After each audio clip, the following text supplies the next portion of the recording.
আমার ভাবি মারা যাওয়ার ৫ বছর পরেও আমার ভাই আর কোনো বিয়ে করেননি। আমি আর মিলে একসাথে থাকতাম। ভাই আর আমার খুব সুখের একটা সংসার ছিল। আগেই বলে রাখি, আমার বাবা মা ছোটকালেই মারা গিয়েছেন। একদিন ভাই রাতের বেলায় আমাকে বলল, রুনা, আজকে আমার শরীরটা খুব খারাপ লাগছে। আমার কিছুই ভালো লাগছে না। আমার একা একা থাকতে মন কেমন যেন করছে। রুনা, তুমি কি আমার পাশে থাকবে আজকে একটু? আমি বললাম, কেন থাকব না ভাইয়া, অবশ্যই থাকব, তুমি আমার ভাই। তারপর বন্ধুরা, সেদিন রাতে আমি ভাইয়ের সাথে ঘুমালাম। গভীর রাতে ঘুমের মধ্যে ভাই আমার সাথে যা করল তা শুনলে তোমাদের চোখে পানি চলে আসবে। বন্ধুরা, আজকের গল্পটি অনেক অনেক ইন্টারেস্টিং। আশা করি তোমরা পুরো গল্পটা শুনলে অনেক মজা পাবে। তবে বন্ধুরা, তোমাদের কাছে আমার ছোট্ট একটু অনুরোধ, তোমরা দয়া করে আমার চ্যানেলটা সাবস্ক্রাইব করে আমাকে সাপোর্ট করবে। তাহলে চলো বন্ধুরা, গল্পটি শুরু করি। আমার নাম রুনা। আমার বয়স 18। গত 5 বছর হয়ে গেছে আমার ভাবি মারা গিয়েছে। ভাবি মারা যাওয়ার পরে আমি ভাইকে অনেকভাবে বোঝাই নতুনভাবে জীবন শুরু করার জন্য। কিন্তু ভাইয়া যেহেতু ভাবিকে ভালোবেসে বিয়ে করেছিল, সেজন্য ভাই আর কোনোদিনই বিয়ে করেননি। আমি ছিলাম ভাইয়ের একমাত্র আদরের বোন। ভাই আমাকে অনেক ভালোবাসত। আমি ভাইয়াকে বিভিন্নভাবে সান্ত্বনা দিতে লাগলাম। আমি বর্তমানে কলেজের প্রথম বর্ষের একজন ছাত্রী। আমার বাড়িতে শুধু আমি আর আমার ভাই আছি, আর কেউ নেই। ভাইয়া এক রুমে থাকে আর আমি থাকি অন্য রুমে। ভাইয়ার অনেক বড় ব্যবসা আছে। মাঝে মধ্যে অফিসে যান, না গেলে সারাদিন বাসায় থাকে। আমি কলেজে যাই। একটা কাজের বুয়া আছে, সে ঘরের সব কাজ করে দিয়ে যায়। আমি শুধু রাতে রান্না করি আর সকালে নাস্তা বানাই। একদিন কলেজ 1 ঘন্টা আগেই ছুটি হলো। আমি কলেজ থেকে বাসায় আসলাম। অনেকবার কলিং বেল দেওয়ার পরেও ভাইয়া দরজা খুলছে না। সাধারণত এমন হয় না। প্রতিনিয়তই ভাইয়া কলিং বেল চাপার সাথে সাথে দরজা খোলে। কিন্তু আজ খুলছে না। আমার ব্যাগ থেকে ডুপ্লিকেট চাবি বের করে আমি বাসায় ঢুকলাম। সেদিন খুব গরম ছিল। আমি বাসায় ঢুকে ফ্যান চালিয়ে দিলাম। তারপর আমি ভাইয়ের খোঁজে গেলাম। দেখলাম ভাইয়া ঘুমে আছে। আমি ভাইয়াকে ডাকতে গেলাম। তখন আমার চোখে এমন জায়গায় পড়ল যা দেখে আমার চোখ কপালে উঠে গেল। গরমের কারণে ভাইয়ের গামছা পরে ঘুমিয়েছিল। ঘুমন্ত অবস্থায় ভাইয়ের এরকম দৃশ্য দেখে আমি খুব লজ্জা পেয়ে গেছিলাম।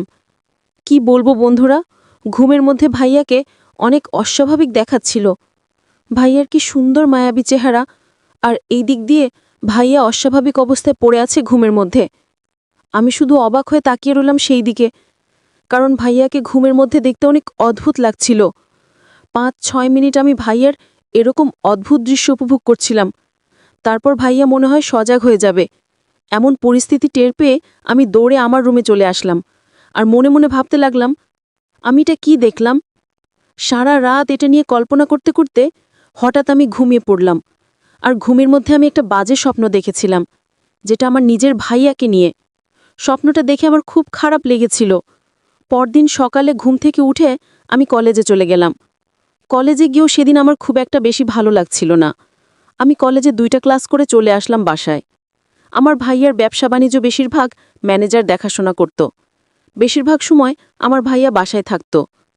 সেদিন আমি খুব সকাল সকাল কলেজ থেকে চলে আসার পর ভাইয়ার রুম থেকে এক ধরনের মেয়েলি কণ্ঠে অদ্ভুত রকমের শব্দ শুনতে পেলাম।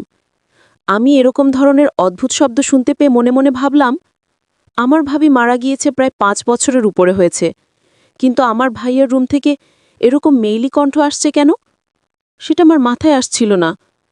কে আমার ভাইয়ার রুমে? তাহলে কি ভাইয়া বাহির থেকে মেয়ে এনে সব করে? বিষয়টা ভাবতে আমার কাছে খুব খারাপ লাগছিল। একসময় মনে সাহস নিয়ে ভাবলাম, এখন ভাইয়ের রুমে আমি গিয়ে দেখব ভাইয়ের রুম থেকে, আর ভাইয়া কোথা থেকে এরকম ধরনের বাজে মেয়ে নিয়ে এসে আমাদের পবিত্র বাসাটাকে অপবিত্র করছে। সেটা নিশ্চিত হওয়ার জন্য আমি আমার ভাইয়ের রুমের কলিং বেল টিপতেই 5-6 মিনিট পর ভাইয়া দরজা খুলল। দরজা খুলে আমি ভাইয়ের রুমে গিয়ে দেখলাম কেউ নেই। আমি বিষয়টা দেখে খুব হতবাক হয়ে গেলাম। ভাবলাম আমি নিজের কানে মাত্র শুনলাম ভাইয়ার রুম থেকে মেয়ের কণ্ঠর আওয়াজ আসছে, কিন্তু আমি ঘরের ভিতর এসে দেখি কিছু নেই। কাউকে আমি খুঁজে পেলাম না। কি আশ্চর্য ব্যাপার! আমি ঘরের চারদিক ওপাশ ওপাশ খুব ভালোভাবে কাউকে খোঁজার চেষ্টা করছি। আমার এরকম অবস্থা দেখে আমার ভাই আমাকে জিজ্ঞেস করল, রুনা, তুমি কি কাউকে খুঁজছ? আমি বললাম, না ভাইয়া, আমি কাউকে খুঁজছি না। আমার কেন জানি মনে হলো তোমার ঘর থেকে কেমন যেন একটা অদ্ভুত আওয়াজ আসছিল, যে কারণে আমি দেখতে এসেছিলাম। তোমার এখানে কিসের আওয়াজ? আমি ভাবছিলাম, ভাইয়া, তুমি মনে হয় অসুস্থ হয়ে গিয়েছিলে, তাই তোমাকে দেখতে এসেছিলাম। এই কথা বলে আমি আমার ভাইয়ের রুম থেকে চলে আসলাম। আমি পড়তে বসেছিলাম। কিছুক্ষণ পর আবার আমার ঘুম ভেঙে গেল। মনে হচ্ছিল চারপাশে অদ্ভুত কিছু শব্দ হচ্ছে। আমি প্রথমে ভেবেছিলাম হয়তো আমার ভুল শোনা, কিন্তু শব্দ থামছিল না। তাই আমি চুপচাপ গিয়ে ভাইয়ার রুমের দরজার পাশে দাঁড়ালাম। ভেতর থেকে যেন কিছু অস্বাভাবিক আওয়াজ আসছিল। আমার মন ভীষণ অস্থির হয়ে গেল। সেই মুহূর্তে বুঝতে পারলাম ভাইয়া ভেতর থেকে ভীষণ একা হয়ে পড়েছে। অনেক দিন হলো ভাবি আমাদের মাঝে নেই। 5 বছর হয়ে গেছে তিনি চলে গেছেন। একা মানুষটি নিঃসঙ্গতে ভেঙে পড়ছে, আর সেই শূন্যতা তাকে ভুল দিকে টেনে নিচ্ছে। আমি খুব কষ্ট পেলাম। আমি সিদ্ধান্ত নিলাম ভাইয়ার পাশে আমাকে দাঁড়াতেই হবে। আমি যদি তাকে ভালোবাসা আর যত্ন না দিই, তাহলে সে হয়তো আরও ভেঙে পড়বে। তাই পরের দিন থেকে আমি ভাইয়ার সব খেয়াল রাখা শুরু করলাম।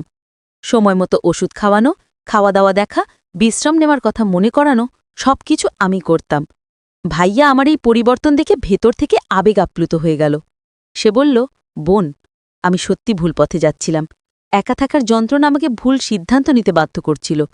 তুমি না থাকলে হয়তো আমি আর ফিরে আসতে পারতাম না।